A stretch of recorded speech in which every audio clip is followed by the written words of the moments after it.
وَلَقَدْ أُوحِيَ إِلَيْكَ وَإِلَى الَّذِينَ مِن قَبْلِكَ لَئِنْ أَشْرَكْتَ لَيَحْبَطَنَّ عَمَلُكَ وَلَتَكُونَنَّ مِنَ الْخَاسِرِينَ۔ اور اے پیغمبر، تمہاری طرف اور ان پیغمبروں کی طرف جو تم سے پہلے ہو چکے ہیں یہی وحی بھیجی گئی ہے کہ اگر تم نے شرک کیا تو تمہارے اعمال برباد ہو جائیں گے اور تم نقصان اٹھانے والوں میں ہو جاؤ گے۔ بل اللہ فاعبد وکن من الشاکرین وما قدر اللہ حق قدره والارض جميعا قبضته يوم القيامة والسماوات مطويات بيمينه سبحانه وتعالى عما يشركون۔ بلکہ اللہ ہی کی عبادت کرو اور شکر گزاروں میں رہو، اور انہوں نے اللہ کی قدر شناسی جیسی کرنی چاہیے تھی نہیں کی، اور قیامت کے دن تمام زمین اس کی مٹھی میں ہوگی اور آسمان اس کے داہنے ہاتھ میں لپٹے ہوئے ہوں گے، اور وہ ان لوگوں کے شرک سے پاک ہے، بلند و برتر ہے۔ السلام علیکم ورحمۃ اللہ وبرکاتہ۔ کیا حال ہے سب کا؟ الحمدللہ، نحمده ونصلي على رسوله الكريم، اما بعد فاعوذ بالله من الشيطان الرجيم، بسم الله الرحمن الرحيم، رب اشرح لي صدري ويسر لي امري واحلل عقدة من لساني يفقهوا قولي۔ کل ہم جادو کے بارے میں پڑھ رہے تھے۔ جادو سے کیا مراد ہے؟ کیا چیز ہوتی ہے جادو؟ کس کتاب میں تھا یہ؟ مصباح اللغات میں۔ گڈ۔ کیا تھا؟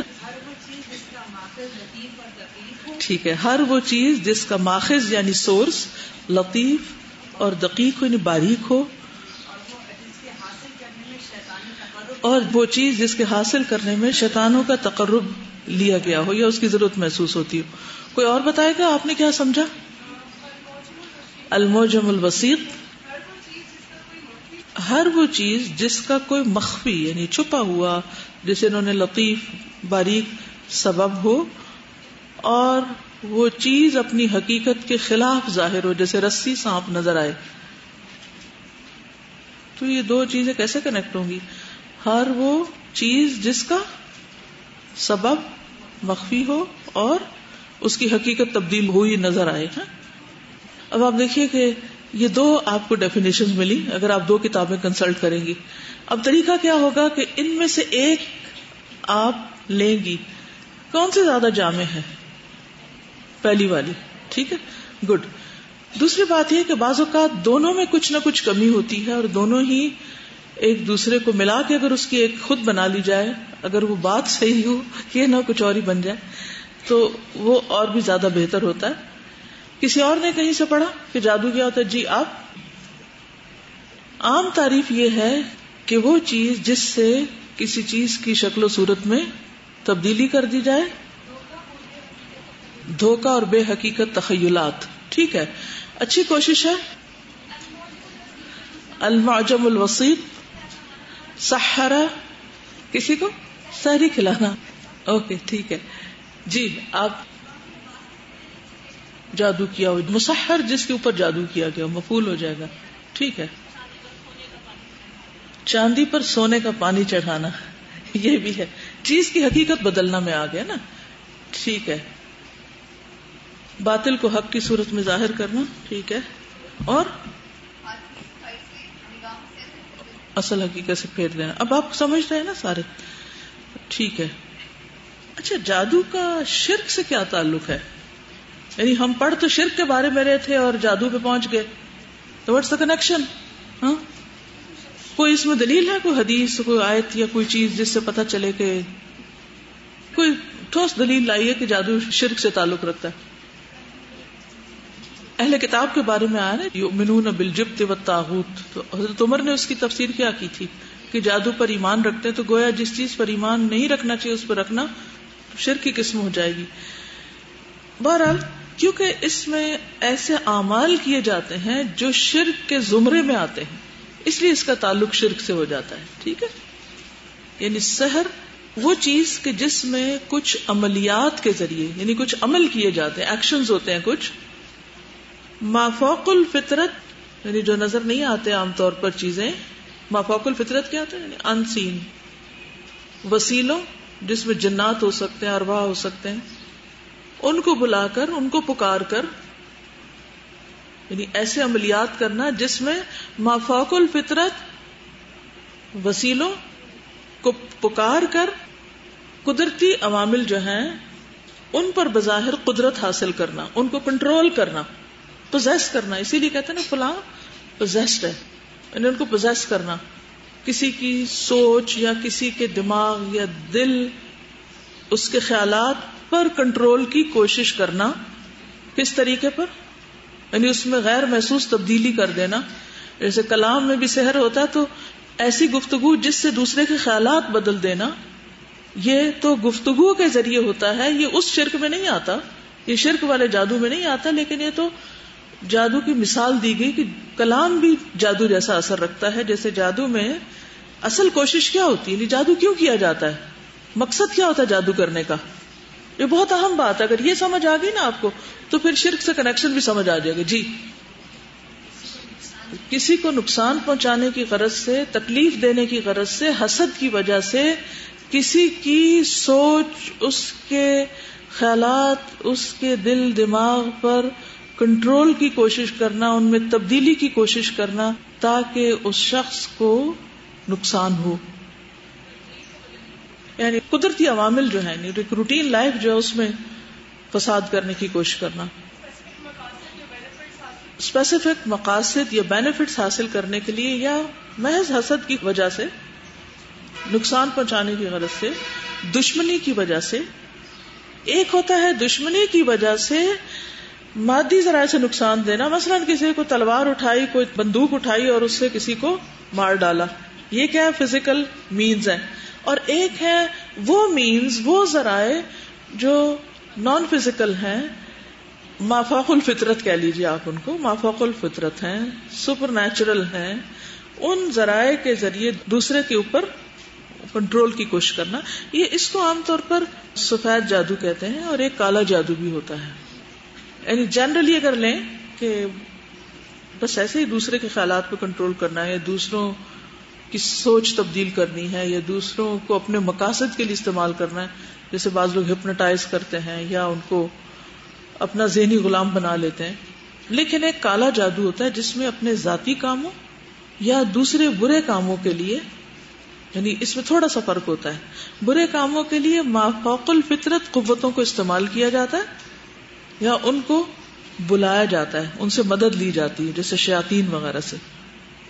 اب یہ مافوق الفطرت طریقے کیا ہیں، یعنی جو نظر نہیں آتے. لطیف ماخذ ہے نا، یہ جو آپ کہہ رہے ہیں نا کہ نظر نہ آنے والا اور لطیف اور باریک اور پتہ ہی نہیں چلتا اور وہ کچھ سے کچھ ہو جاتا ہے. مثلا اگر کوئی چیز آپ کی طرف آ رہی ہے، یہ میں پھینکوں تو آپ کو نظر آئے گی کہ آپ کی طرف آ رہی ہے، لیکن اگر میں منہ میں کچھ پڑھ کے کچھ کر رہی ہوں، کچھ جنتر منتر، تو آپ کو تو پتہ بھی نہیں چلے گا کہ کیا ہو رہا ہے، کیا کیا جا رہا ہے. یا بعض لوگ کسی کھانے یا پانی کے اوپر پڑھ کر دوسرے کو پلا دیتے ہیں، تو سبب ظاہر نہیں ہوتا اس میں. تو اس میں کیا کیا طریقے ہوتے ہیں؟ مثلاً اس میں جنتر منتر ہوتے ہیں، کچھ سمبلز ہوتے ہیں، کچھ الفاظ ہوتے ہیں، کچھ ایسے کلام ہوتے ہیں، ان کو پڑھا جاتا ہے. پھر بعض اوقات مردوں کی روحوں کو بلا کر ان سے مدد لیتے ہیں. کبھی کسی نے وہ کھیل کھیلا جس میں اسپرٹس کے ساتھ انٹریکشن ہوا کسی کا؟ گلاس کے ساتھ. یس، میرا خیال ہے کہ ہر اسکول میں یہ وبا پھیلتی ہے بدعت، اور پھر ہر بچہ کسی نہ کسی طرح اس طرف اٹریکٹ ہوتا ہے.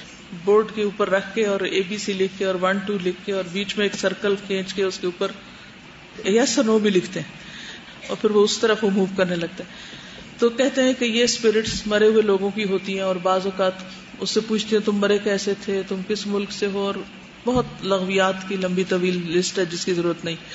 تو یہ بھی شرکیہ کام ہے، یعنی ایسی روحوں کو بلا کے ان سے غیب کی خبریں معلوم کرنا.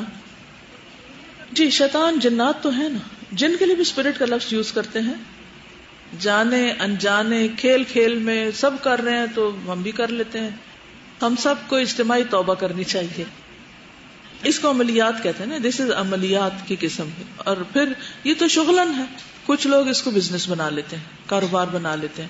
اور پھر وہ نعوذ باللہ لوگوں کی قسمتوں کے مالک بن جاتے ہیں اور تقدیر کو اپنے ہاتھ میں لے لیتے ہیں اور کسی کی بگاڑتے ہیں نعوذ باللہ اور کسی کی بناتے ہیں، اور وہ سمجھتے ہیں کہ شاید ان کا اللہ کی تصرف کی جو قوت ہے اس میں وہ شریک ہو گئے ہیں۔ جی صفات میں شرک آ جاتا ہے، بالکل۔ میں طریقہ یہ بتا رہی تھی کہ عام طور پر وہ کیا عملیات ہوتے ہیں جو کیے جاتے ہیں، اس میں ایک تو جنتر منتری کچھ لفظ پڑھے جاتے ہیں، بعض تو سمجھ آتے ہیں اور بعض سمجھ بھی نہیں آتے۔ کچھ جادوگرنیاں اس کام کی باقاعدہ ماہر ہوتی ہیں اور ان کے اوپر جنات آتے ہیں اور پھر وہ بولنے لگتی ہیں، یعنی جن کو اپنے اوپر حاضر کر لیتی ہیں اور پھر وہ لوگوں کے غیب کے حال بتانے لگتی ہیں جھوٹ ملا کے۔ پھر سو کالڈ مردوں کی روحوں کو بلایا جاتا ہے، اللہ عالم اس کی حقیقت کیا ہے، لیکن ہمیں تو یہ پتہ چلتا ہے کہ سب برزخ میں ہیں اور ان کا ہم سے کوئی تعلق نہیں ہے، لیکن وہ جنات ہو سکتے ہیں، تو ان سے باتیں کی جاتی ہیں اور ان سے غیب کی خبریں معلوم کی جاتی ہیں۔ اس اعتبار سے یہ سب چیزیں جو ہیں وہ شرک میں شامل ہو جاتی ہیں، ہمیں اس کی اجازت نہیں ہے۔ آگے آپ مزید بھی اس کے بارے میں پڑھیں گے۔ جہاں ایک طرف یہ سب کچھ ہو رہا ہے، ہر گلی کے کونے میں کوئی دکان کھلی ہوئی ہے اور بڑے بڑے اشتہار لگے ہوئے ہیں اور ہر دوسرا آدمی کچھ کر رہا ہے اس میں، یا اس کو شک ہے کہ اس پہ ہو گیا ہے یا پھر وہ کسی پہ کروانے جا رہا ہے۔ آج ہی ایک ہماری میٹنگ ہو رہی تھی جس میں جو الہدا کے پاس مسائل آتے ہیں مختلف لوگوں کے جو نفسیاتی یا دینی رہنمائی کے، تو ان میں مجھے بتایا گیا کہ سب سے زیادہ جس چیز پہ لوگ پریشان ہیں وہ جادو، اور سب سے زیادہ اس موضوع پر لوگوں کی کوئریز ہیں اور لوگوں کو مدد چاہیے۔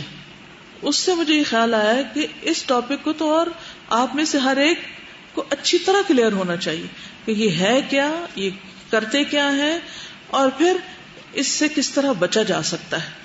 اچھا، تو بات میں یہ کر رہی تھی کہ جہاں ایک طرف بہت لوگ ان توہمات کا شکار ہیں یا کسی نہ کسی طرح اس سے متاثر ہیں، وہاں دوسری طرف ایک گروہ ایسا بھی ہے جو اس کا کلی انکار کرتا ہے۔ وہ کہتا ہے ہی کوئی جادو نام کی کوئی چیز نہیں ہے، اگرچہ وہ کم ہے لیکن ہے۔ اب ان دو ایکسٹریمز کے اندر اسلام کا نقطہ نظر کیا ہے؟ اسلام کیا کہتا ہے؟ ہمارا دین کیا کہتا ہے؟ ہمارا دین ہمیں یہ بتاتا ہے کہ بہرحال جادو کے کچھ مظاہر ضرور ہوتے ہیں جو باذن اللہ کام کرتے ہیں، یعنی جادو کی جو عمل ہوتا ہے اس کا کوئی نہ کوئی ظہور بھی ہوتا ہے۔ یعنی مظاہر کا کیا مطلب ہے؟ اس کے اثرات یا اس کی ظاہری شکل کہیں نہ کہیں کسی طور پر دکھتی ہے۔ تو اسلام کا نقطہ نظر یہ ہے کہ اس کی بہرحال کچھ نہ کچھ حقیقت ہے۔ قرآن مجید میں جو سورۃ البقرہ میں آپ نے آیت پڑھی پہلے ہی پارے میں بنی اسرائیل کے بارے میں آتا ہے کہ وَاتَّبَعُوا مَا تَتْلُو الشَّيَاطِينُ عَلَى مُلْكِ سُلَيْمَانَ، تو قرآن سے یہ پتہ چلتا ہے کہ شیاطین براہ راست اس کام میں شریک ہوتے ہیں، شیطان یہ چیزیں پڑھتے ہیں اور پھر ان کے اثر سے یا ان کی مدد سے انسان بھی۔ وَمَا كَفَرَ سُلَيْمَانُ وَلَكِنَّ الشَّيَاطِينَ كَفَرُوا، شیاطین کیا کرتے تھے؟ وہ معلم تھے کس کے؟ جادو کے۔ يُعَلِّمُونَ النَّاسَ السِّحْرَ، تو سورس اس کا کیا ہے اس علم کا؟ پھر شیاطین، یعنی ابلیس ہی اس کا بھی موجد کہہ لیں ان چیزوں کا۔ تو شیاطین انسانوں کو سکھاتے ہیں۔ یعلمون الناس السحر وما انزل علی الملکین ببابل ہاروت وماروت، اور جو اتارا گیا بابل کے شہر میں ہاروت ماروت پر، وما یعلمان من احد، اور وہ کسی کو بھی نہیں سکھاتے تھے، حتی یقولا، مگر یہ کہتے، انما نحن فتنۃ فلا تکفر، تو کفر کا لفظ 2 بار آ چکا ہے۔ جادو جو ہے شرک تو ہے ہی، کفر بھی ہے۔ فَيَتَعَلَّمُونَ مِنْهُمَا مَا يُفَرِّقُونَ بِهِ بَيْنَ الْمَرْءِ وَزَوْجِهِ، مقاصد کیا ہوتے تھے ان کے جادو کرنے کے؟ شوہر بیوی یعنی گھر کے نظام کو بگاڑنا، شوہر بیوی میں جدائی ڈالنا۔ لیکن اس پر ایک مومن کا عقیدہ کیا ہے کہ نفع نقصان کا مالک اللہ ہے، کوئی کسی کو، چاہے وہ جادو ہو یا اس سے بھی بڑھ کے کوئی چیز ہو، کسی کو نقصان نہیں دے سکتا اور مجھے بھی کسی سے کوئی نقصان نہیں پہنچ سکتا الا کہ اللہ کا اذن ہو۔ وما هم بضارین به من احد الا باذن اللہ، اللہ کی جو بات ہے نا، جس سے ایکسیپشنل صورت پتہ چلتی ہے کہ اثر ہو بھی سکتا ہے اگر اللہ کا اذن ہو، اللہ کی حکمت۔ وَيَتَعَلَّمُونَ مَا يَضُرُّهُمْ، اس سے یہ بھی پتہ چلتا ہے کہ جادو نقصان دہ چیز ہے، وہ ان سے وہ سیکھتے جو نقصان دیتا، وَلَا يَنفَعُهُمْ، اور ان کو فائدہ نہ دیتا، وَلَقَدْ عَلِمُوا، اور ان کو پتا تھا، وہ جانتے تھے، لمن اشتراہ، جو بھی اس کی خرید و فروخت کرے گا، کیونکہ ایک بزنس تھا. یہ بھی یاد رکھیے. آج بھی جادو کرنے کرانے پر پیسے لیے جاتے ہیں. کتنے لیتے ہیں تقریباً؟ کسی کو کوئی ریٹ پتا ہے؟ 10,000 9,000. یعنی ہرن کے اندر سے کوئی چیز نکالتے ہیں جس کے ذریعے پھر وہ علاج کرتے ہیں، تو اس پر وہ 40-50,000 تک بھی لیتے ہیں. کسی نے 70,000 مانگے. بہرحال تو یہ بھی یاد رکھیے کہ یہ ایک مال کمانے کا بھی حرام طریقہ ہے. لمن اشتراہ ما لہ فی الآخرۃ من خلاق، اس کا آخرت میں کوئی حصہ نہیں. یہ جانتے بوجھتے کہ آخرت کے لیے سخت نقصان دہ پھر بھی کرتے تھے. وَلَبِئْسَ مَا شَرَوْا بِهِ أَنفُسَهُمْ، کتنی بری چیز ہے جس کے عوض انہوں نے اپنی جانوں کو بیچ ڈالا. لَوْ كَانُوا يَعْلَمُونَ، کاش وہ جانتے ہوتے. تو بہرحال جادو کی اپنی ایک حقیقت ہے، یعنی وہ ایگزسٹ کرتا ہے، اس کا انکار نہیں کیا جا سکتا. حضرت عائشہ سے روایت ہے کہ نبی صلی اللہ علیہ وسلم پر جادو ہوا. اس کا اثر یہ تھا کہ آپ خیال فرماتے کہ فلاں کام کر چکے ہیں، حالانکہ وہ آپ نے کیا نہیں ہوتا تھا. یعنی کیونکہ جادو کا براہ راست اثر کس پہ ہوتا ہے؟ خیالات پر. لیکن اس کا تعلق وہی سے نہیں تھا کہ وہی پر کوئی شیطان آ کر اثر انداز ہو اور آپ کو کوئی غلط بات سکھا سکے. عام روزمرہ زندگی کے ذاتی کاموں میں، خاص طور پر آپ کے جو ازواج مطہرات کے ساتھ تعلقات تھے اس بارے میں، کیونکہ جادو کا اصل ہدف ہی کیا ہوتا ہے؟ گھر میں فساد پھوٹ ڈالو، میاں بیوی کا تعلق خراب کرو، ان کے درمیان کوئی محبت نہ ہو. پھر ایک اور روایت سے پتہ چلتا ہے کہ حضرت عائشہ پر بھی جادو ہوا تھا. یہ روایت ہے مسند احمد کی. امرہ جو حضرت عائشہ کی شاگرد خاص ہے، وہ کہتی ہے کہ ایک مرتبہ حضرت عائشہ بیمار ہو گئی اور ان کی بیماری کا دورانیہ بہت لمبا ہو گیا. اسی دوران مدینہ منورہ میں ایک طبیب آیا، ڈاکٹر. حضرت عائشہ رضی اللہ عنہا کے بھتیجے اس کے پاس گئے اور حضرت عائشہ کی بیماری کے متعلق ان سے پوچھا کہ وہ اس طرح بیمار ہے. اس نے کہا کہ تم جس عورت کی یہ کیفیت بتا رہے ہو اس پر تو جادو کیا گیا. یعنی یہ علامات فزیکل النس کی نہیں ہے، یہ جادو کی النس ہے، اور اس پر اس کی باندھی نے جادو کروایا ہے. تحقیق پر اس باندھی نے اقرار کر لیا کہ میں نے آپ پر سحر کیا. میں چاہتی ہوں کہ آپ فوت ہوں تو میں آزاد ہو جاؤں. یعنی بعض اوقات ایسے مقاصد ہوتے ہیں. تو حضرت عائشہ نے چونکہ باندھی سے کہہ رکھا تھا کہ میرے مرنے کے بعد تم آزاد ہو جاؤ گی، تو حضرت عائشہ نے حقیقت سامنے آنے پر اس باندھی کو عرب کے سب سے مضبوط قبیلے کے ہاتھوں دے دیا اور اس کی قیمت اس جیسی ایک اور باندھی پہ خرچ کر کے اس کو آزاد کر دیا. تو بہرحال بعض بیماریاں جو کسی ٹیسٹ میں نظر نہ آئے، سارے ہی ٹیسٹ کلیئر ہیں لیکن انسان پھر بھی بیمار ہے، ٹھیک نہیں ہے، تو اس میں اس آپشن پر بھی غور کیا جا سکتا ہے. لیکن کسی کے پاس کوئی غیب کا علم نہیں، اس لیے یقینی طور پہ کچھ نہیں کیا جا سکتا. تو کرنا کیا چاہیے پھر کہ علاج کا جو مسنون طریقہ بتایا گیا اس پر انسان عمل کرے تو باذن اللہ شفا ہو جائے گی. پھر ایک اور چیز یہ ہے کہ شیطان چونکہ انسان کا دشمن ہے تو انسان کو وہ ستاتا ہے مختلف طریقوں سے، وسوسوں کے ذریعے بھی پریشان رکھتا ہے. مثلا آپ صبح سویرے اٹھتے ہیں، کوئی بظاہر سبب نہیں ہوتا، لطیف سبب ہوتا ہے نا، ان سین، اور آپ کے دل میں بار بار پریشانی آنے لگتی ہے کہ آج پتہ نہیں کیا ہوگا، لگتا ہے آج کچھ ہو جائے گا. کبھی ہوا آپ کے ساتھ ایسے؟ اچھا، آپ گھر سے نکلتے ہیں تو گاڑی پر بیٹھتے ہیں تو آپ بہت ہی کانشیس ہو کے کہ کہیں ایکسیڈنٹ نہ ہو جائے. پھر کوئی پرانا خواب یاد آنے لگتا ہے آپ کو، یا کوئی خیالات ایسے، اور پھر یہ کیا ہے؟ دراصل شیطان آپ کو پریشان کرنا چاہتا ہے، غمگین کرنا چاہتا ہے. اس کا فائدہ کیا ہوتا ہے شیطان کو؟ آپ کو غمگین کر کے اسے کیا ملتا ہے؟ مقصد سے روک دیتا ہے. اور کیا ہوتا ہے؟ اس سے بھی پیچھے ایک اور بات سوچیے، اور کیا ہوتا ہے؟ عبادات پر، معاملات پر، اخلاق پر، بہت سی چیزوں کا اس پر اثر پڑتا ہے.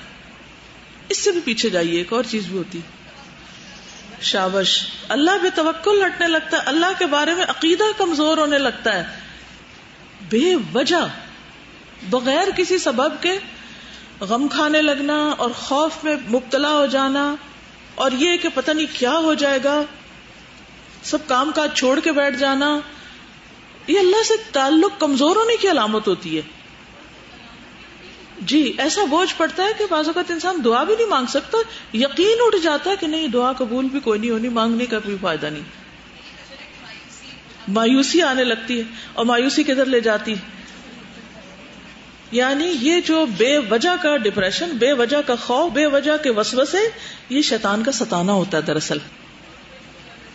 جی ہاں، پھر انسان اللہ تعالیٰ سے کمپلینٹ شروع کر دیتا ہے، بندوں کی ناشکری کرنے لگتا ہے. حالانکہ بعض علماء کے نزدیک ناشکری جو ہے وہ بھی کفر ہے، یعنی وہ بھی ایک بہت گریو سن ہے، بڑا سن ہے. تو عثمان بن ابی العاص نے نبی صلی اللہ علیہ وسلم سے کہا، اے اللہ کے رسول صلی اللہ علیہ وسلم، مجھے نماز میں ایسی صورت پیش آتی ہے کہ مجھے یاد نہیں رہتا کہ میں کیا پڑھ رہا ہوں. میں کوشش کرتا ہوں، مجھے سمجھ نہیں آتی کیا پڑھ رہا ہوں، یعنی دماغ میں بہت ہی خلل ہو جاتا ہے. آپ نے فرمایا یہ شیطان کا اثر ہے، میرے قریب آؤ. میں آپ کے قریب ہوا اور پنجوں کے بل بیٹھ گیا، یعنی آپ کے پاس. آپ نے میرے سینے پہ ہاتھ مارا اور میرے منہ میں تھتکارا، نفخ جیسے ہوتا نا، اور فرمایا اخرج عدو اللہ، اللہ کے دشمن نکل جاؤ یہاں سے. شیطان نے پکڑا ہوا تھا نا ایک طرح سے دل کو، اے اللہ کے دشمن نکل جاؤ. آپ نے 3 بار ایسا کی نہیں، 3 بار ہاتھ مارا، 3 بار تھتکارا، 3 دفعہ کہا نکل جاؤ یہاں سے. اور آپ نے اس کے بعد مجھے کہا کہ جاؤ تم اپنے کام پہ، اب جاؤ کام کرو اپنا. عثمان فرماتے ہیں کہ میری عمر گواہ ہے، یعنی ساری زندگی اس کے بعد شیطان نے مجھے کبھی پریشان نہیں کیا، یعنی میری وہ کیفیت ٹھیک ہو گئی. ٹھیک ہے، تو یہ مسنون علاج ہے. کیا؟ منہ سے بول کے کہنا، سینے پہ ہاتھ مار کے، کیونکہ وہ یہاں پکڑتا ہے نا، نکلو یہاں سے، جاؤ پورے ایمان کے ساتھ. اگر بچے بے وجہ رو رہے ہوں آپ کے، کیا کریں گے؟ یا کوئی ساتھی بھی بے وجہ رو رہی ہے. کبھی ایسا ہوا کہ آپ تعلیم کے لیے ہاسٹل گئے ہوں اور وہاں آپ کا رونا دھونا ہو رہا ہو، کوئی دل بے وجہ پریشان ہو رہا ہو کہ آج میرے گھر میں پتہ نہیں میری امی کو کیا ہو گیا، لگتا ہے مجھے کچھ ہو گیا ہے گھر میں اور کچھ ہونے والا ہے، تو میں تو جا رہی ہوں. اچانک بھئی کیا دلیل ہے تمہارے پاس؟ کوئی دلیل نہیں، بس میرا دل کہتا ہے، کہیں سے الہام ہو گیا کہ کچھ ہو گیا، ہونے والا ہے. اور کتنی دفعہ ایسا ہوا ہوگا کہ کچھ بھی نہیں ہوتا اس کے بعد. کیا کرنا چاہیے ایسے موقع پر؟ وَتَوَاصَوْا بِالْحَقِّ وَتَوَاصَوْا بِالصَّبْرِ، اور ایک دھپ مار کے نہ جاؤ یہاں سے، کوئی ہمدردی نہیں ہے. بچوں کے اوپر اگر ایسے اثرات ہو نا تو آیت الکرسی پڑھ کے بھی دم کر سکتے ہیں، کہیں نکلو یہاں سے، جاؤ یہاں سے، چھوڑو اس کو. اور بچے کو ایک ڈانٹ پلا کے بیٹھو یہاں، خبردار جو روئے. اب کیونکہ نا بچے بھی وائن کرتے رہتے ہیں اور مائیں بھی ساتھ ان کو تھپکاتی رہتی ہیں، چلاتے رہتے ہیں، اور کوئی سلیقہ نہیں ان کو کیسے چپ کرانا ہے اور کیسے ان کو سیٹل کرنا ہے. دیکھیے اگر آپ اپنا ایمان مضبوط کر لینا، ایسی بہت ساری چیزیں آپ سے ڈریں گی. جیسے حضرت عمر جہاں ہو جاتے شیطان بھاگ جاتا تھا، راستہ بدل لیتا تھا. تو عمر بنے اور کہا کرے حسبی اللہ و نعم الوکیل، حسبی و کفا، سمع اللہ لمن دعا. پچھلے دن ہماری ایک بہن ہے، وہ اپنے ہسبینڈ کے ساتھ گاڑی پہ جا رہی تھی اور راستے میں ایسے دل پریشان شروع ہو گیا، پھر رونا شروع کر دیا. ان کے لیے گاڑی چلانا دوبھر ہو گیا. وجہ کیا؟ کوئی وجہ نہیں پتا. ایک ہی وجہ ہے، شیطان ہے یہ کہ میاں بیوی دو بیٹھے ہیں گاڑی میں، اب کوئی اچھی اچھی باتیں کریں گے، سیر پہ جا رہے ہیں، اب کرو خراب ان کا مزہ، رلاؤ ایک کو تاکہ دونوں میں ایسی لڑائی ہو کہ دوبارہ کبھی نہ نکلے.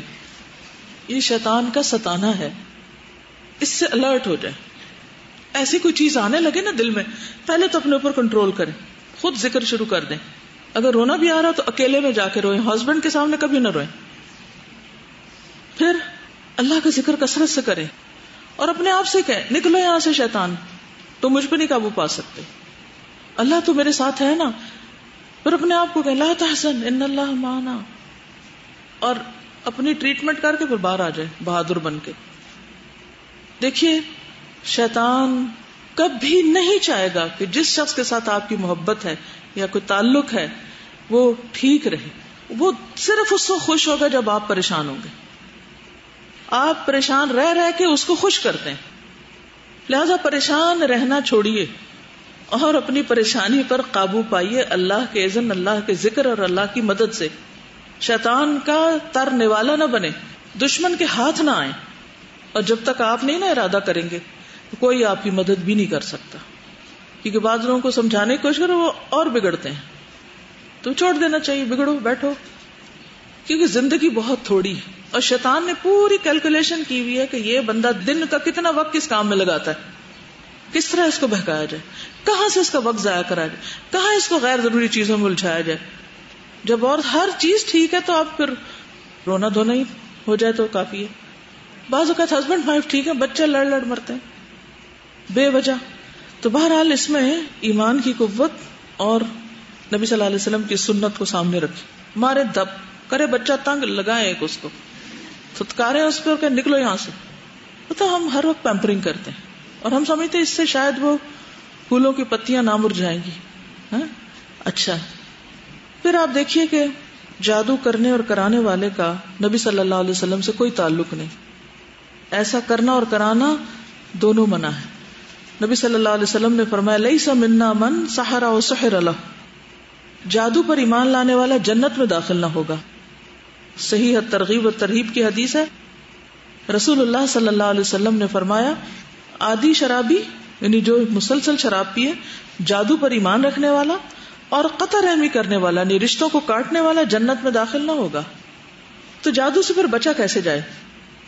سب سے اہم چیز یہ ہے کہ عقیدہ درست کریں اپنا، اور اس میں کیا ہے کہ ساری طاقت اللہ کے پاس ہے، نفع نقصان کا مالک وہ ہے، اور کسی کا جادو مجھ پہ کوئی اثر نہیں کر سکتا جب تک اللہ کا اذن نہ ہو. دوسری بات یہ کہ طہارت اور وضو کا اہتمام کریں، کیونکہ شیاطین نجس ہوتے ہیں، خود گندے ہوتے ہیں، وہ گندگی پہ آتے ہیں، گندی چیزوں پہ آتے ہیں. اچھا ایک ہمارے ہاں بڑی عجیب بات عام کر دی گئی ہے، خوشبو نہ لگانا جن چمٹ جائے گا. حالانکہ خوشبو سے جن بھاگتے ہیں، الٹ ہوتا ہے، وہ گندگی پہ آتے ہیں اور ہمارے یہاں گندا رہنا سکھایا جاتا ہے. دیکھیے جو قرآن و سنت سے پتہ چلتا ہے وہ یہ ہے کہ واش روم میں جاتے وقت جو دعا سکھائے گی وہ کیا ہے؟ اللہم انی اعوذ بک من الخبث والخبائث. تو گندی جگہ جو ہوتی ہے نا وہ ان کے ٹھکانے ہوتے ہیں اور گندگی کو پسند کرتے ہیں. اس لیے طہارت اور پاکیزگی کا اہتمام جو ہے یہ بہت ضروری. صاف ستھرے رہیں، عبادت کی پابندی کریں. اور جیسے بات ہوئی کہ بنی اسرائیل اپنی اللہ کی کتاب کو چھوڑا اور شیاطین کے پیچھے لگ گئے، جادو کے پیچھے لگ گئے. تو جب ہمارا تعلق قرآن سے کمزور ہوتا ہے، دین سے کمزور ہوتا ہے، تو ایسی چیزیں زیادہ پیچھا کرتی ہیں. کثرت سے اللہ کا ذکر کریں، خصوصاً استغفار. پھر اسی طرح گھر کو تصاویر اور مجسموں سے پاک کریں، کیونکہ اس گھر میں رحمت کے فرشتے نہیں آتے جہاں تصویریں ہوں، کتا ہو. تو پھر جب رحمت کے فرشتے نہیں آتے تو شیطانوں کے لیے تو رستے کھل گئے. پھر مسنون اذکار میں خصوصاً اعوذ بکلمات اللہ التامات التی لا یجاوزہن بر ولا فاجر من شر ما خلق وذرأ وبرأ ومن شر ما ينزل من السماء وما يعرج فيها ومن شر طوارق الليل والنهار الا طارقا يترك بخير یا رحمان. اسی طرح کے اور اذکار ہیں، تعوذات جو ہیں ایاک نستعین میں لکھے ہوئے کہ جن دعاؤں کے ذریعے اللہ کی پناہ میں انسان پروٹیکشن میں اپنے آپ کو دیتا ہے، ان کا اہتمام کریں. پھر اسی طرح حضرت جبریل نے جو دعا نبی صلی اللہ علیہ وسلم پہ پڑھی تھی، یہی دعا اپنے ساتھی پہ، بچوں پہ، ان پہ پڑھیں جن کے اوپر کوئی ایسے اثرات نظر آئیں. بسم اللہ یبریک ومن کل داء یشفیک ومن شر حاسد اذا حسد وشر کل ذی عین. یہ بھی ایک دعا صحیح مسلم میں آتی. پھر بیت الخلاء جاتے وقت ہسبینڈ وائف کا جو ریلیشن شپ ہے اس وقت وہ مسنون دعائیں جو ہیں جن میں شیطان سے بچنے کی بات کی گئی ہے ان کو پڑھنا ضروری ہے. پھر کچھ غذائیں ایسی ہیں کہ جن سے انسان کو شفا ہوتی ہے، کہ جادو ایک بیماری بھی ہے پھر جو روح پہ اثر کرتی ہے اور جسم پہ اثرات ہوتے ہیں. کچھ جسمانی بیماریاں ہوتی ہیں جو روح کی طرف چلی جاتی ہیں اور کچھ روحانی جو جسم کی طرف آتی ہیں. نبی صلی اللہ علیہ وسلم نے فرمایا، صحیح بخاری کی روایت ہے، جو شخص صبح کے وقت 7 کھجوریں کھائے گا اس روز وہ جادو اور زہر سے بچا رہے گا. یہ صحیح بخاری میں. پھر اسی طرح لا الہ الا اللہ وحدہ لا شریک لہ لہ الملک ولہ الحمد وہو علی کل شیء قدیر. حدیث میں آتا ہے دن میں جو 100 دفعہ پڑھے اسے 10 غلاموں کو آزاد کرنے کا ثواب ہوگا، 100 نیکیاں لکھی جائیں گی، 100 برائیاں مٹائی جائیں گی، اور اس دن وہ شیطان کے شر سے محفوظ رہے گا، یعنی خود پروٹیکشن میں آ جائے گا اللہ کی شام تک کے لیے. اور کوئی شخص اس دن اس سے بہتر عمل کرنے والا نہیں سمجھا جائے گا سوائے اس کے جو اس سے زیادہ کر لے، 100 سے زیادہ پڑھ لے. تو یہ کلمہ جو ہے یہ بہت ہی بہترین کلمہ، یہ بہترین دعا بھی ہے جو سارے انبیاء نے عرفات میں مانگی اور نبی صلی اللہ علیہ وسلم بھی یہی پڑھا کرتے تھے. پھر مسجد میں جاتے ہوئے یہ دعا پڑھنی سکھائی گئی، اعوذ باللہ العظیم وبوجہہ الکریم وسلطانہ القدیم من الشیطان الرجیم. حدیث میں آتا ہے کہ انسان جب یہ پڑھ لیتا ہے تو ابلیس کہتا ہے آج یہ شخص سارے دن کے لیے مجھ سے محفوظ ہو گیا.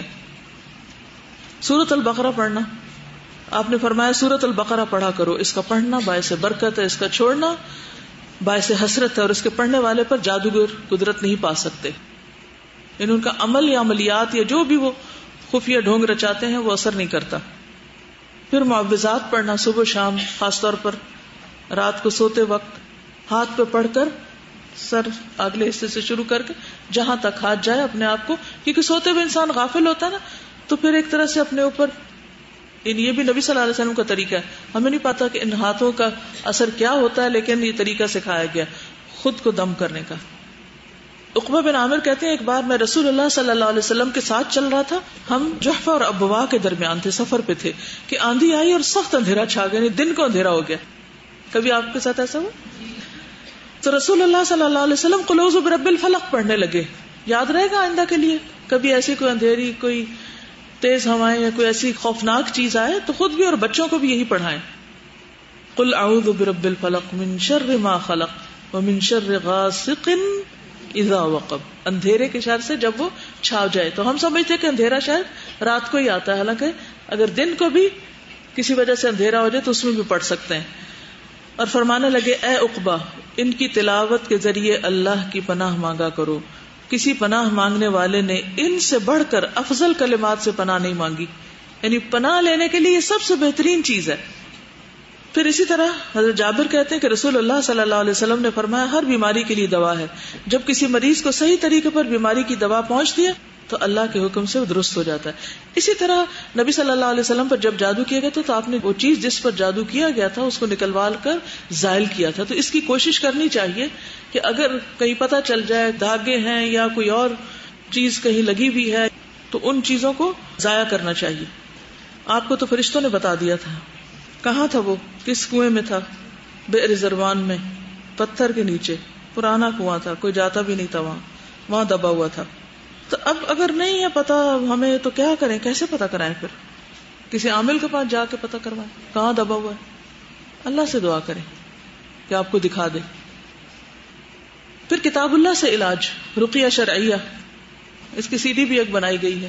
وہ مخصوص آیات جو پناہ کی حفاظت کی دعائیں اور آیات ہیں، کیونکہ قرآن مجید میں آتا ہے وَنُنَزِّلُ مِنَ الْقُرْآنِ مَا هُوَ شِفَاءٌ وَرَحْمَةٌ لِلْمُؤْمِنِينَ. لیکن اس پر جتنا یقین ہوگا اتنی ہی قرآن کے ذریعے شفا ہوگی. لوگوں کو عام طور پر یقین نہیں ہوتا، کہتے ہیں پڑھتے ہیں فائدہ نہیں ہوتا، کیونکہ دل سے نہیں پڑھتے. وہ سمجھتے ہیں ہونا کچھ نہیں، بس مجبوراً. تو اس وقت تک پڑھتے رہے جب تک کہ فائدہ نظر آنے لگے. رسول اللہ صلی اللہ علیہ وسلم ایک مرتبہ گھر تشریف لائے تو دیکھا کہ عائشہ ایک عورت کو دم کر رہی ہیں رضی اللہ تعالیٰ عنہ. تو آپ نے فرمایا کتاب اللہ کے ساتھ اس کا علاج کرو. یہ صحیح ابن حبان کی روایت ہے. ٹھیک ہے، کیا فرمایا آپ نے؟ کتاب اللہ کے ساتھ علاج کرو. اسی طرح ایک اور روایت ہے سنن نبی داؤد کی. خارجہ بن سلط اپنے چچا سے نقل کرتے ہیں کہ ایک مرتبہ رسول اللہ صلی اللہ علیہ وسلم کی خدمت میں حاضر ہوئے. جب واپس جانے لگے تو ایک قوم کے پاس سے گزر ہوا جن کے ہاں ایک مجنون آدمی تھا جسے انہوں نے لوہے کی زنجیروں میں باندھا ہوا تھا کیونکہ وہ وائلنٹ ہو جاتا ہوگا. تو گھر والے کہنے لگے کہ ہمیں معلوم ہے کہ تمہارا ساتھی کچھ خیر لے کر آیا، کیا تمہارے پاس ایسی کوئی چیز ہے کہ جس سے یہ علاج کر سکو؟ تو کہتے میں نے سورۃ فاتح پڑھ کے دم کیا تو وہ ٹھیک ہو گیا. لیکن 3 دن تک یہ دم کیا گیا تھا. ایک اور روایت سے پتہ چلتا ہے، اور یہ پتہ چلتا ہے کہ جب وہ دم کر کے پھونک مارتے تھے تو وہ شخص تھوک دیتا تھا، یعنی جو مجنون تھا. لیکن آخر کار پھر وہ ہوش میں آ گیا. ایک دفعہ کرنے کے بعد چھوڑ نہ دیں، وہ میں نے کیا تھا لیکن پھر اب کیا کرو، کچھ اور بتا دیں. نہیں، کرے جائیں جب تک فائدہ نہ ہو جائے. اچھا ایک اور چیز بھی، اگر آپ کسی کے اوپر پڑھنے لگے نا تو پہلے اپنے اوپر پڑھ لیں، خود کو پہلے محفوظ کریں، یہ نہ اس سے نکل کے آپ پہ جمپ لگا دے وہ. اچھا خود کو خود بھی دم کر سکتے ہیں، ضروری نہیں کسی عامل کے پاس آپ جائیں. اپنے درد والی جگہ پہ ہاتھ رکھیں، بسم اللہ بسم اللہ بسم اللہ، اعوذ بعزت اللہ وقدرتہ من شر ما اجد واحاذر 7 بار پڑھیں. اصل میں یہ دیکھیے قرآن مجید تو خود پڑھنے کے لیے آیا نا.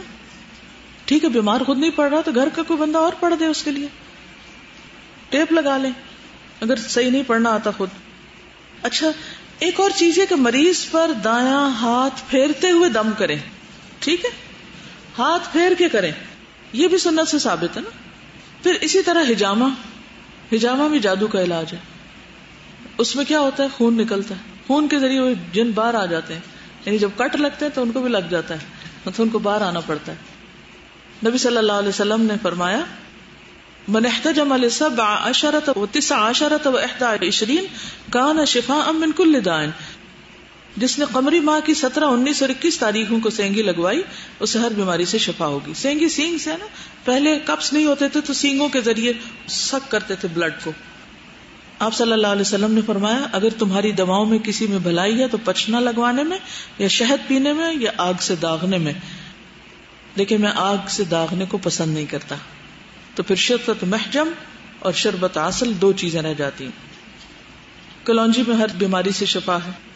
کلونجی کا تیل جو ہے اس کو بھی متاثرہ حصے پہ درد والی جگہ پہ لگا کے سورۃ فاتحہ وغیرہ خود بھی پڑھا کریں. پھر شہد جو ہے اس کو پینا ڈائریکٹ جیسے کسی چھوٹے سے کپ میں ڈال کے اس کو پیئیں، کیونکہ نبی صلی اللہ علیہ وسلم نے اس کو یہاں جو شفا کے لیے بات کی گئی شربت عسل، یعنی اس کو پینے کی بات کی گئی، کھانے کی نہیں کی گئی. کوئی چیز چمچ سے کھائی جاتی ہے اور ڈائریکٹ منہ سے لگا کے پی جاتی تو طریقہ بھی ٹھیک ہونا چاہیے، یعنی جیسے ایک گھونٹ پی لیں، براہ راست پی لیں یا پانی میں ڈال کر پی لیں. ٹھیک ہے. زمزم کا پانی اس میں بھی شفا ہے. حدیث میں آتا ہے جس مقصد کے لیے پیا جائے، حدیث میں آتا ہے سلسلہ صحیحہ میں ہے روئے زمین پر سب سے بہترین پانی زمزم ہے، یہ بھوکے کے لیے کھانا اور بیماری سے شفا ہے، وہ شفاء من السقم.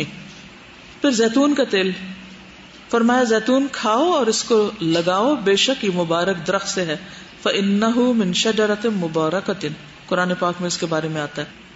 والدہن بھی، سے مالش مساج وغیرہ جو کرتے ہیں. بیری کے پتوں سے علاج. ابن بطال نے ذکر کیا ہے کہ وہب بن منبہ کی کتابوں میں کہ سبز بیری کے 7 پتے لے کر اسے 2 پتھروں کے درمیان کوٹ لیں، اسے اتنے پانی میں ملا دیں، پھر اس پر آیت الکرسی اور آخری 3 قل پڑھیں، اس میں سے 3 گھونٹ پی لیں اور باقی سے غسل کریں. یہ بھی بیماریوں کو ختم کر دیتا ہے، کیونکہ بیری کا درخت بھی اس کا بھی ذکر، سدر جو ہے وہ قرآن مجید میں اس کا بھی ذکر آیا ہے. تو قرآن سے شفا ہے، تو قرآن میں جو فروٹس یا پھل یا پودے وغیرہ ذکر کیے گئے ہیں ان کو بھی اس مقصد کے لیے استعمال کیا جا سکتا ہے. لیکن جادو کا علاج جادو سے کرنے کی سخت ممانعت ہے. جادوگروں جیسے عمل درست نہیں. ٹھیک. لیس منا من تطیر او تطیر له او تکہن او تکہن له او سحر او سحر له ومن اتا کاہنا فصدقه بما يقول فقد کفر بما انزل على محمد. صحیح الترغیب والترہیب. نبی صلی اللہ علیہ وسلم نے فرمایا وہ ہم سے نہیں جو فال لے یا اس کے لیے فال لی جائے یا نکالی جائے، یا جو کاہن بنے یا اس کے لیے کہانت کی جائے، یعنی اس کے لیے عمل کیا جائے.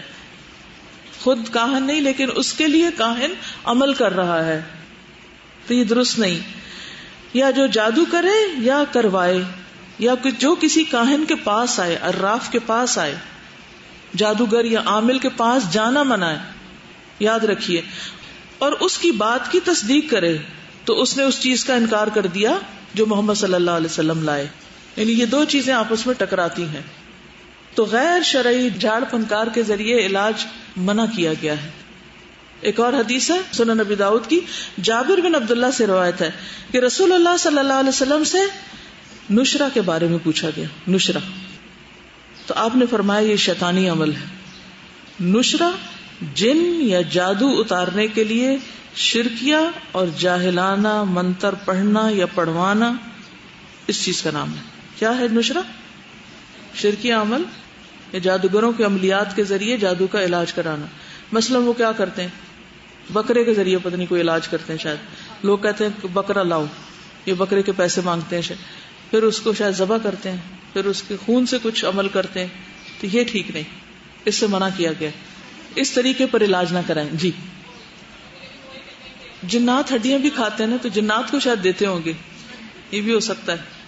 آپ نے ہڈی سے صفائی کرنے سے منع کیا نا، تو کیونکہ آپ نے فرمایا یہ تمہارے بھائی جنوں کی غذا ہے، تو جن جنوں سے وہ کام لیتے ہوں گے پہلے انہیں کھلاتے ہوں گے بکرے کی ہڈیاں یا خون پلاتے ہوں گے کسی کو، اللہ عالم. تو منتر پڑھنا یا پڑھوانا جو ہے یہ حرام ہے. آپ صلی اللہ علیہ وسلم نے فرمایا میری امت کے 70,000 لوگ بلا حساب جنت میں داخل ہوں گے. یہ وہ لوگ ہیں نہ جھاڑ پھونک کرواتے ہیں نہ فال لیتے ہیں بلکہ اپنے رب پر بھروسہ کرتے ہیں. تو اس میں بھی بعض علماء کہتے ہیں کہ اس سے مراد غلط قسم کی فال لینا یا شرکیات جو ہیں دم ہے. قرآن پڑھنے سے منع نہیں کیا گیا. نہ ہی وہ توکل کے خلاف ہے، یعنی عاملوں کے پاس نہیں جاتے، یہ مراد ہے۔ اس پہ کافی بات ہوئی پہلے، یہ جو ایول آئے والی بات ہے اور آئے پروٹیکٹ کرتی ہے، تو یہ بھی شرک ہے، صریحاً شرک ہے۔ کون پروٹیکٹ کرتا ہے؟ اس بے جان آنکھ میں کیا ہے جو دیکھ رہی ہے اور آپ کو پروٹیکٹ کر رہی ہے؟ وہ تو دیکھ ہی نہیں پا رہی، کیا پروٹیکٹ کرنا؟ یہ ہے کہ جادوگروں کے ساتھ کیا کرنا چاہیے، اسلامی حکومت کو کیا حکم ہے کہ وہ کیا کرے؟ سب سے پہلی بات یہ کہ جادو سیکھنے اور سکھانے پہ پابندی لگائی جائے، کیونکہ یہ کفر ہے، شرک ہے۔ جو بھی جادو کرتا ہوا پکڑا جائے اس کے لیے سخت سزا رکھی گئی ہے، اور اگر اس کو توبہ کے لیے کہا جائے جادوگر کو، اور اگر وہ توبہ نہ کرے تو اس کو قتل کیا جا سکتا ہے۔ جندب بن کعب رضی اللہ تعالیٰ عنہ کہتے ہیں کہ نبی صلی اللہ علیہ وسلم نے فرمایا، جادوگر کے لیے مقرر کردہ سزا یہ ہے کہ اس کو تلوار سے قتل کر دیا جائے۔ سنن ابو داؤد کی روایت ہے یہ۔ حضرت محمد بن عبد الرحمن سے روایت ہے کہ ام المومنین حضرت حفصہ نے، جو حضرت عمر کی بیٹی تھی، اپنی ایک خادمہ کو بھی قتل کروایا تھا کیونکہ اس نے جادو کیا تھا۔ ٹھیک ہے، یہ موطا امام مالک کی روایت ہے۔ تورات میں بھی سزا درج ہے۔ تورات میں آتا ہے کہ ایسا مرد یا ایسی عورت جو جادو کرتا ہے یا کرواتا ہے قتل کر دیا جائے گا، ان کو سنسار کیا جائے گا، ان کا خون ان کے اوپر ڈال دیا جائے گا۔ تو یہ صرف ہمارے دین میں نہیں بلکہ پچھلی کتابوں میں بھی یہ چیز موجود ہے۔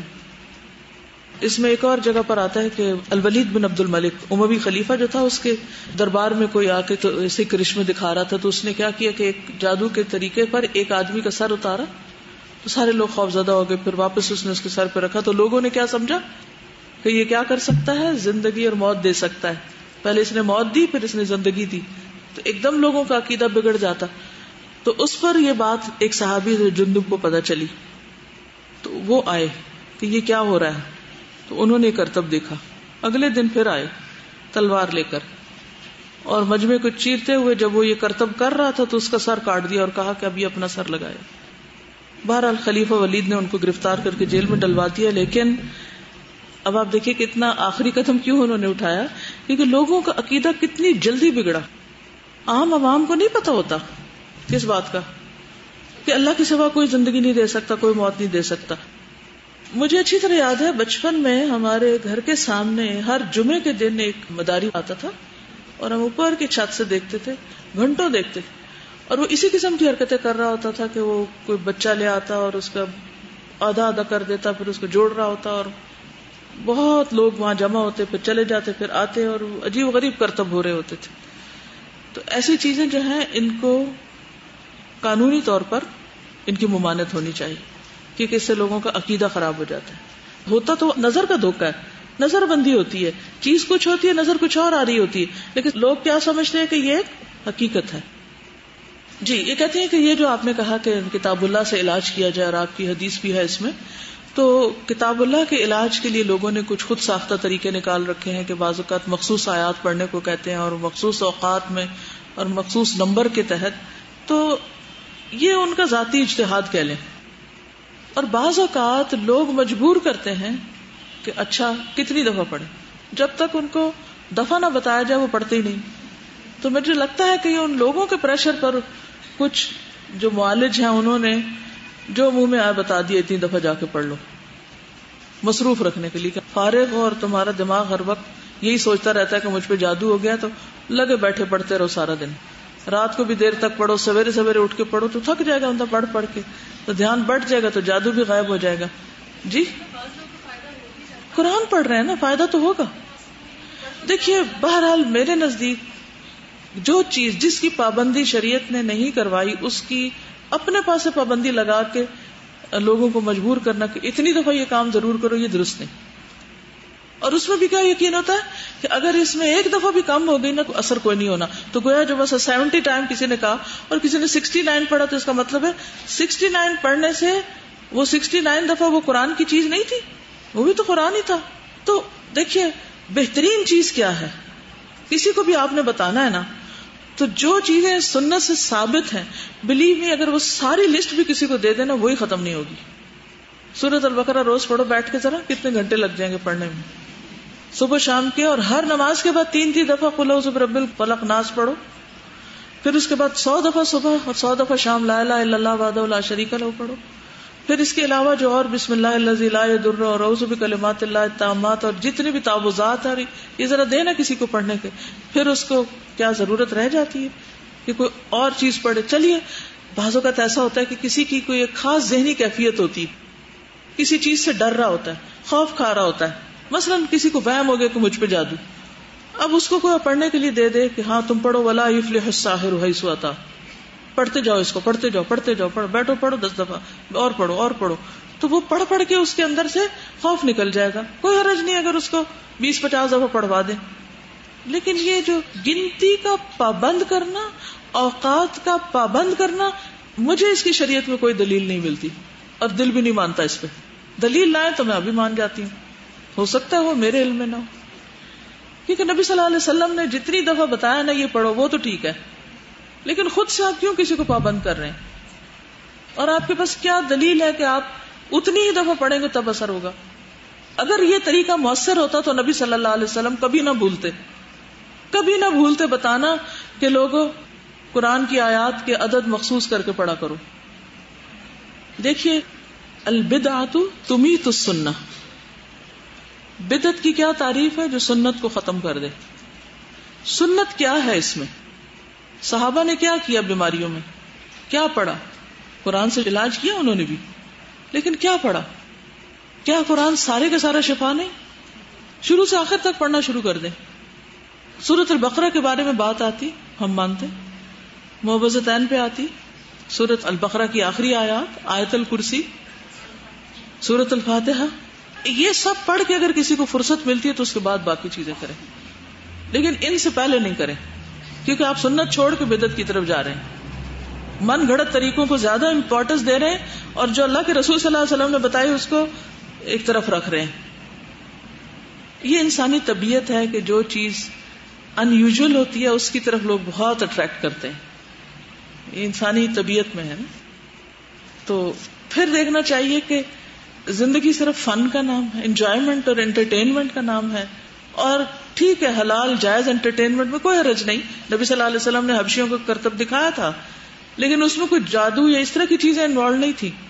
آپ کا کیا خیال ہے اگر مدینہ میں کوئی جادوگر آ کے ایسے کرتب دکھاتا جس کو ہم انٹرٹینمنٹ کے نام پر دیکھ رہے ہوتے ہیں، کیا نبی صلی اللہ علیہ وسلم اس کی اجازت دیتے؟ نہ دیتے، کیونکہ وہ چیز مس لیڈ. آپ یہ جو سد ذرائع کا اصول ہے نا کہ وہ رستے ہی بند کر دو جہاں سے شرک پھوٹتا ہو یا حرام کام یا غلط یا گناہ کبیرہ کی طرف انسان جاتا ہو.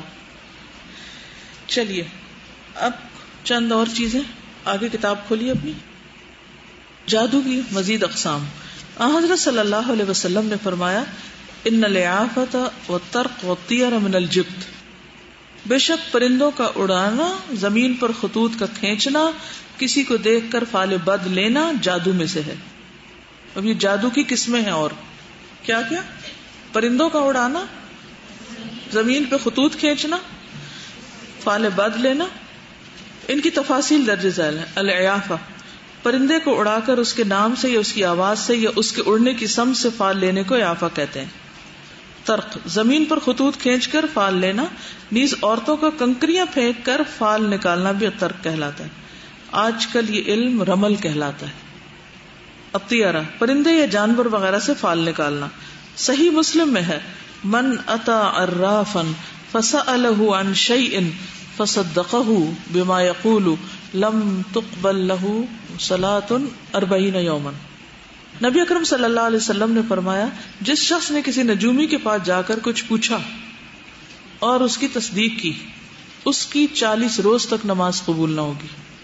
کیونکہ شرک کی قسم ہو گئی نا، تو پھر وہ غیب کی خبر معلوم کرنے گیا نا. نجومی، رمال، جفار، جفر بھی ہوتا ہے نا ایک، فال کھولنے والے، کشف والے، یہ سب عراف ہیں. کون کون؟ نجومی، رمال یعنی پتھر پھینکنے والے، کنکریاں، جفار اور فال کشف، یہ سب وہی ہیں. آپ کو ارشاد من اتا کاہنا فصدقہ بما یقول فقد کفر بما انزل علی محمد صلی اللہ علیہ وسلم.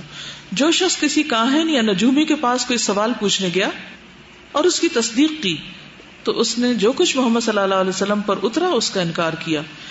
حضرت صلی اللہ علیہ وسلم نے فرمایا جو شخص خود فال نکالے یا اس کے لیے نکالی جائے، خود نجومی یا کاہن ہے یا کوئی دوسرا اس کے لیے کرے، کوئی خود جادوگر ہو یا اس کے لیے کوئی دوسرا جادو کرے، وہ ہم میں سے نہیں.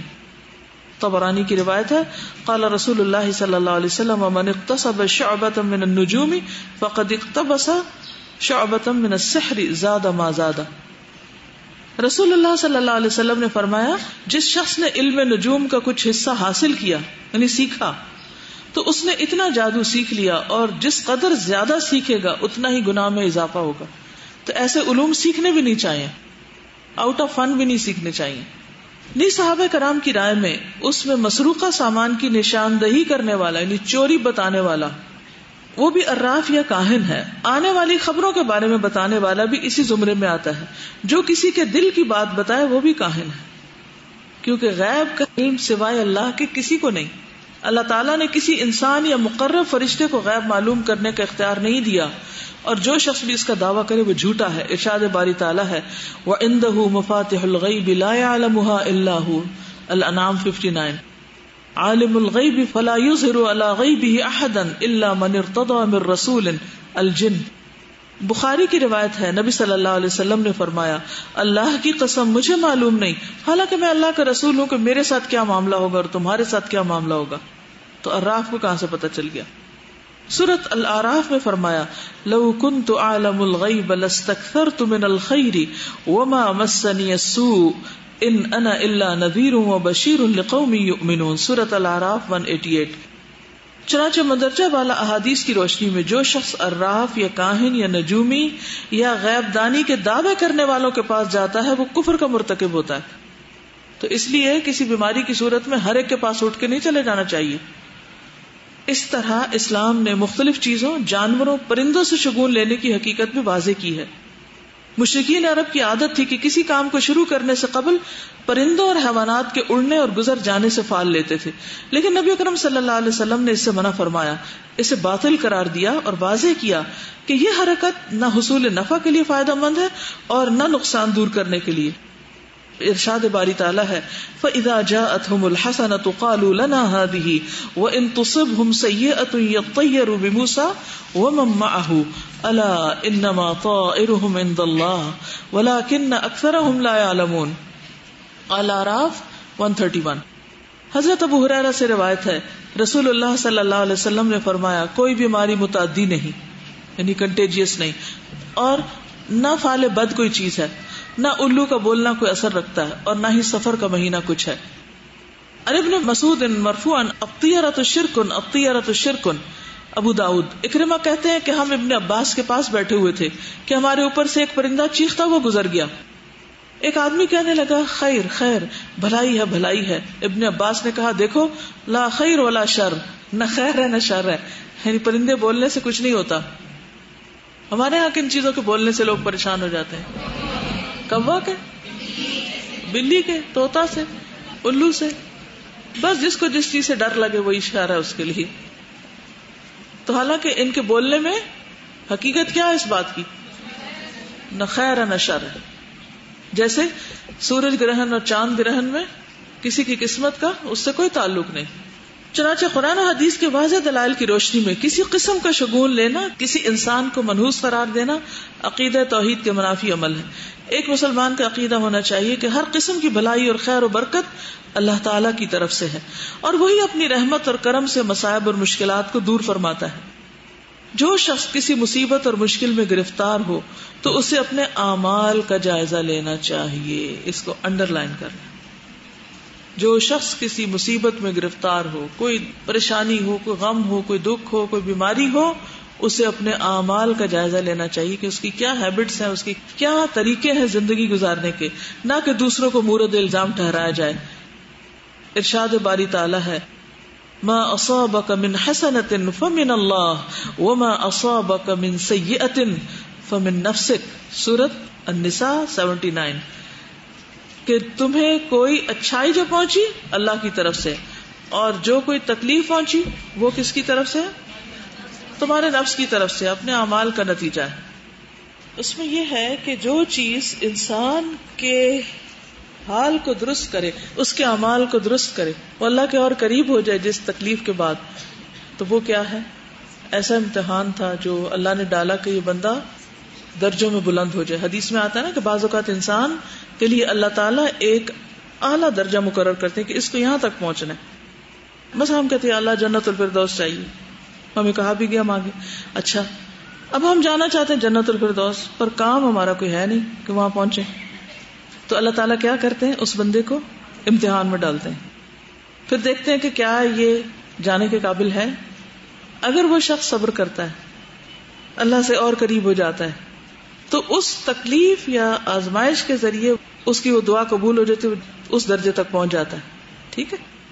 لیکن جس تکلیف کے بعد انسان اللہ سے اور دور ہو، وہ آئی بھی انسان کے نفس کی وجہ سے، اور پھر نتیجہ بھی اس کا کیا ہوا کہ اس کو اس کے نفس کے اور حوالے کر دیا گیا، اللہ سے وہ اور دور ہو گیا. تو یہ بہت بڑا فرق ہے. ٹھیک ہے. پیغمبروں پر سب سے زیادہ تکلیفیں آتی ہیں. اس کا مطلب نہیں کہ وہ نعوذ باللہ کو ان کے اندر غلطیاں تھیں جس کی وجہ سے ان پہ آتی، وہ ان کو چونکہ اعلی درجات دینے تھے. نبی صلی اللہ علیہ وسلم کا درجہ سب سے بلند ہے نا انسانوں میں سے، وسیلہ جو آپ کو ملے گا. اب وہ اتنا بلند درجہ ہے، اس تک پہنچنے کے لیے آپ کو سب سے زیادہ آزمائشیں دیکھنی پڑی، امتحانوں کے ذریعے گزار کر وہاں تک پہنچا دیا گیا. عسیٰ ان یبعثک ربک مقام محمودا. اچھا یہ جو بات ہوئی تھی کہ یؤمنون بالجبت والطاغوت، تو طاغوت میں اور کیا چیزیں آتی ہیں؟ طاغوت کا معلوم ہے کیا ہے؟ تھوڑی سی بات طاغوت پہ آپ کے ساتھ میں کروں گی، کیونکہ ایمان مکمل نہیں ہوتا جب تک طاغوت کا انکار نہ کیا جائے. ٹھیک ہے نا. وَمَن يَكْفُرْ بِالطَّاغُوتِ وَيُؤْمِن بِاللَّهِ فَقَدْ اسْتَمْسَكَ بِالْعُرْوَةِ الْوُثْقَى لَا انفصام لَهَا. عقیدہ مضبوط ہوتا ہی نہیں جب تک طاغوت کا انکار نہ کریں اور جب تک اللہ پر ایمان نہ لائیں. تو انسان کو وہ لا الہ الا اللہ کی حلاوت نصیب ہوتی ہے، تب ایمان پکا ہوتا ہے کہ انسان شرک پہ گرنے سے بچ جاتا ہے. تو یہ پہلی بنیاد ہے. پہلے انکار کرنا ہوگا طاغوت کا، لا الہ کرنا ہوگا، پھر الا اللہ قبول ہوگا. اگر لا الہ نہیں کہا تو الا اللہ کا بھی فائدہ نہ ہوگا. تو یہ ایمان کی بنیادوں میں سے ہے، یاد رکھیے. اور یہ کہاں سے نکلا؟ تغایتہ سے، تجاوز کرنا، اپنی مقدار یا حد سے آگے بڑھنا. اسی سے وہ قرآن مجید میں آتا ہے لفظ انا لما طغى الماء حملناكم في الجاریہ، سورۃ الحاقہ. جب پانی کا طوفان حد سے بڑھا تو ہم نے تمہیں کشتی میں سوار کر دیا تھا. تو یہ طاغوت کا لفظ مبالغہ کا صیغہ ہے. طاغوت طاغی سے ہے لیکن زیادہ بلیغ ہے کہ اس میں بڑائی ہے. شیطان کو طاغوت کیوں کہا جاتا ہے؟ کیونکہ اس کی سرکشی بہت ہی شدید ہے، زیادہ سرکشی کرنے والا، جو گمراہی میں پیشوا ہو، جو لوگوں کو نیکی کے راستے سے پھیرے. تو طاغوت کیا ہے؟ جو لوگوں کو نیکی کے راستے سے پھیرے، اس کی بات نہ ماننا. اب آپ بتائیے، اگر کوئی آپ کو روکتا ہے اللہ کی عبادت سے تو وہ کون ہے؟ طاغوت. تو کیا کرنا ہے؟ وَمَن يَكْفُرْ بِالطَّاغُوتِ وَيُؤْمِن بِاللَّهِ فَقَدْ اسْتَمْسَكَ بِالْعُرْوَةِ الْوُثْقَى. ہماری مشکل پتہ کیا ہے؟ ہم ہر بندے کی بات سن لیتے ہیں. کوئی ہمیں روکتا ہے یہ نہ کرو، وہ نہ کرو، اتنی لمبی نماز نہ پڑھا کرو، حالانکہ فارغ ہیں ہم، تو ہم فوراً بات مان لیتے ہیں. تو جو شخص اللہ کی اطاعت سے روکے، اللہ کی فرما برداری سے روکے، اللہ کی غلامی سے روکے، اس کی بات نہیں ماننی. اور پھر وہ سرکش بھی ہو، آنکھیں دکھائے، خبردار جو تم نے کیا. طاغوت کیا ہے؟ زیادہ بڑا سرکش، خود بھی کچھ نہیں کرتا، کسی کو بھی نہیں کرنے دیتا. اگر وہ روکتا ہے تو آ جائے گا اس میں. پھر کہ نا زمین پر سب سے بڑا الہ جو پوجا جاتا ہے وہ نفسی ہے انسان کا. طاغوت کی تعریف یہی کی گئی ہے کہ ہر وہ سرکش جو بندے کو اللہ کا بندہ بننے سے روکے، اللہ کی عبادت سے روکے، اللہ کی غلامی سے روکے. تو شیطان، جادوگر، کاہن، بت، ان سب کے لیے آتا ہے. کیونکہ بت بھی کیا ہے دراصل؟ اللہ سے روکتے ہیں، اللہ کی طرف جانے سے. یہ تو چند چیزیں، لیکن اصل بات یہ کہ ہر وہ چیز، ہو سکتا ہے آپ کا کمپیوٹر ہو، جو آپ کو اللہ کی عبادت سے، اللہ کی اطاعت سے روکے، وہ رکاوٹ بنا ہوا ہے. یعنی جس کی اطاعت پر انسان مجبور ہو جائے، یعنی اسی کی ماننی پڑ رہی ہے. یعنی چاہے وہ انسان ہو، شیطان ہو، بت ہو، وثن ہو، کچھ بھی. امام مالک کہتے ہیں طاغوت ہر وہ چیز ہے جس کی اللہ کو چھوڑ کر عبادت کی جائے، خواہ وہ بت ہو یا کاہن ہو یا جادوگر ہو، یا کسی بھی حوالے سے اس کو اللہ کا شریک بنا لیا جائے. ابن قیم کہتے ہیں جو اللہ کی شریعت کو چھوڑ کر اپنا مقدمہ کسی اور کی طرف لے جائے اس نے طاغوت کو اپنا حکم مانا. پس طاغوت ہر وہ چیز ہے جس کو بندہ اس کی حدود سے آگے لے جائے، وہ معبود ہو یا متبوع ہو یا مطاع ہو. ہر قوم کا طاغوت وہ ہے جس کی وہ اندھی اطاعت کرتے ہیں اور انہیں پتہ نہیں ہوتا کہ اس میں گناہ ہے یا ثواب. اخفش کہتے ہیں طاغوت بتوں کو بھی کہتے ہیں، جنوں اور انسانوں میں بھی طاغوت ہوتے ہیں، جنوں اور انسانوں میں سے بھی، جیسے فرعون تھا یا کوئی بھی سرکش. اسی طرح مخلوق میں سے ہر وہ چیز جو سرکش ہو جائے اور خود کو خدا بنا لے اور لوگوں سے مطالبہ کرے کہ سارے بس اسی کی بات مانیں اور اللہ کا حکم چھوڑ دیں. یہ بھی کہا جاتا ہے کہ طاغوت میں ہر وہ چیز شامل ہے جس کی اللہ کو چھوڑ کے عبادت کی جاتی ہے، جیسے قبر پرستی، پتھر وغیرہ وغیرہ. اسی طرح جو اس سے مستثنا ہیں وہ انبیاء کرام ہیں، فرشتے ہیں، نیک جن و انس، جن کی زندگی میں یا موت کے بعد ان کی عبادت کی گئی. انہوں نے خود نہیں چاہا، نہ اس کا حکم دیا، نہ پسند کیا. وہ زندہ ہوتے اور دیکھتے تو برات کا اظہار کرتے. وہ قیامت کے دن بھی بری ذمہ ہوں گے کہ ہم نے تم سے نہیں کہا تھا کہ ہماری بات مانو. تو کوئی کسی کی بھی آنکھیں بند کر کے بات نہیں ماننی چاہیے، خصوصاً جو انفلوئنشل لوگ ہوتے جو آپ سے زبردستی غلط کام کرواتے ہیں. تو طاغوت کا انکار جو ہے نا وہ ایمان باللہ سے بھی پہلا قدم ہے. ورنہ کیا ہوتا ہے انسان منہ سے کہتا رہتا ہے میں اللہ پر ایمان لایا، لیکن اس کے عمل میں کوئی ایمان کی بات نہیں ہوتی، عمل میں آتا ہی نہیں ہے ایمان. قرآن مجید میں آتا ہے سورۃ الزمر آیت 17 والذین اجتنبوا الطاغوت ان يعبدوها وانابوا الى اللہ لهم البشرى فبشر عباد. کتنی خوبصورت آیت ہے. والذین اجتنبوا الطاغوت، وہ لوگ جنہوں نے طاغوت سے اجتناب کیا، ان کو سلام کیا تم جاؤ ایک طرف، میں اللہ کا بندہ ہوں تمہارا نہیں. اجتنبوا الطاغوت ان يعبدوها کہ اس کے غلام بن کے رہیں، اس کی عبادت کریں. وَأَنَابُوا إِلَى اللَّهِ پوری طرح اللہ کی طرف انابت کی، رجوع کر لیا. لَهُمُ الْبُشْرَى. دیکھیے لا الہ نہ ہر غلامی سے انسان کو نجات دیتا ہے. اور سب سے بڑی غلامی نفس کی غلامی ہوتی ہے نا، کہ نفس کسی چیز کا غلام ہو جائے جس کے بغیر وہ رہ نہ سکے. تو انسان جب تک وہ رسیاں نہیں کاٹتا نا، چھٹ کے صرف اللہ کا بندہ نہیں بنتا، تو اس وقت تک یہ خوشخبری نہیں ملتی. لَهُمُ الْبُشْرَى فَبَشِّرْ عِبَادِ، میرے ان بندوں کو خوشخبری دے دو. تو پہلے شرک کی نجاست کی تطہیر کرنی. دیکھیے آپ اگر کچن میں جاتے ہیں، کھانا کھانا ہے آپ کو، اور ساری ڈشز جو ہیں وہ دھونے والی ہیں، کیا کریں گے؟ کسی بھی ڈش کو اٹھا لیں گے، وہ چاہے مکھیاں بیٹھی ہوئی ہوں، سو واٹ، چلو اس میں میں بھی کھانا کھا لیتی ہوں. کریں گے ایسے؟ کبھی نہیں کریں گے. یہ گلاس ہے تو جھوٹا ہے، دھوؤں گی پہلے اس کو پھر پانی پیوں گی. یعنی کہ پہلا کام کیا ہوتا ہے؟ صفائی. آپ کپڑے پہننا چاہتے ہیں، کیا کریں گے؟ میلے دوبارہ اٹھا کے پہن لیں گے، دھوئیں گے نا. یہ انسان کی فطرت میں ہے کہ وہ صفائی پسند ہے، وہ پہلے صاف کرتا ہے. مثلا آپ نے کسی کرسی پہ بیٹھنا ہے یا کسی بھی جگہ پہ، زمین پہ بھی بیٹھنا ہے، تو کیا کریں گے؟ پہلے یہ نہیں دیکھیں گے کیا کیا اندر دھند بیٹھنے کے، نہیں، پہلے اسے صاف کریں گے.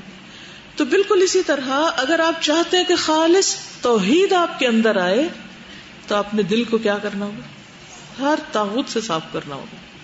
ہر وہ چیز جو آپ کو رکاوٹ ڈال رہی، چاہے آپ کے بچے ہیں، چاہے شوہر ہے، چاہے دوست ہیں، کوئی بھی، جس کو یہ پسند نہ ہو کہ آپ اللہ کے بندے بن کے رہیں. وہ کیا چاہتے ہیں کہ آپ ان کے بندے بن جائیں. اسی طرح ایک اور جگہ پر آتا ہے وَلَقَدْ بَعَثْنَا فِي كُلِّ أُمَّةٍ رَسُولًا أَنِ اعْبُدُوا اللَّهَ وَاجْتَنِبُوا الطَّاغُوتَ. سورۃ النحل 36. ہر بستی میں، ہر امت میں ہم نے جو رسول بھیجا اس نے کیا کہا؟ لوگوں اللہ کی عبادت کرو اور طاغوت سے بچ کے رہو. انبیاء علیہ السلام نے یہی کیا، اللہ کی عبادت کی طرف بلایا اور طاغوت کے انکار کی بات کی. کیونکہ یہ تو ساری زندگی ہوتا رہے گا نا، ایک طاغوت تھوڑی ہوتا ہے. ہاں، جیسے نماز سے پہلے کیا کہا گیا؟ وضو کر لو. اسی طرح اللہ کے حکم کے مطابق فیصلہ نہ کرنا، یہ بھی طاغوتیت ہے. سورۃ النساء میں آتا ہے الم تر الی الذین یزعمون انہم آمنوا بما انزل الیک وما انزل من قبلک یریدون ان یتحاکموا الی الطاغوت وقد امروا ان یکفروا به ویرید الشیطان ان یضلهم ضلالا بعیدا. تم نے ان لوگوں کے حال پہ غور کیا جو دعویٰ تو یہ کرتے ہیں کہ جو کچھ آپ کی طرف نازل کیا گیا ہے اس پر بھی ایمان لائے ہیں اور جو بھی آپ سے پہلے اتارا گیا، مگر چاہتے ہیں اپنا مقدمہ طاغوت کے پاس لے جائیں، حالانکہ انہیں یہ حکم دیا گیا تھا کہ وہ طاغوت کے فیصلے تسلیم نہ کریں. شیطان تو یہ چاہتا ہے کہ انہیں گمراہ کر کے بہت دور لے جائیں. اور وہ آیت بھی والذین کفروا اولیاءہم الطاغوت، سورۃ البقرہ 257. اور پھر یؤمنون بالجبت والطاغوت، وہ آیت بھی لکھ لیجئے. پھر اللہ کی راہ میں جنگ کرنا اور طاغوت کی راہ میں جنگ کرنا، فی سبیل اللہ فی سبیل الطاغوت. النساء 76. بنی اسرائیل کے کچھ لوگوں کو عبد الطاغوت کہا گیا تھا، سورۃ المائدہ 60. سبحانک اللہم و بحمدک نشہد ان لا الہ الا انت نستغفرک و نتوب الیک.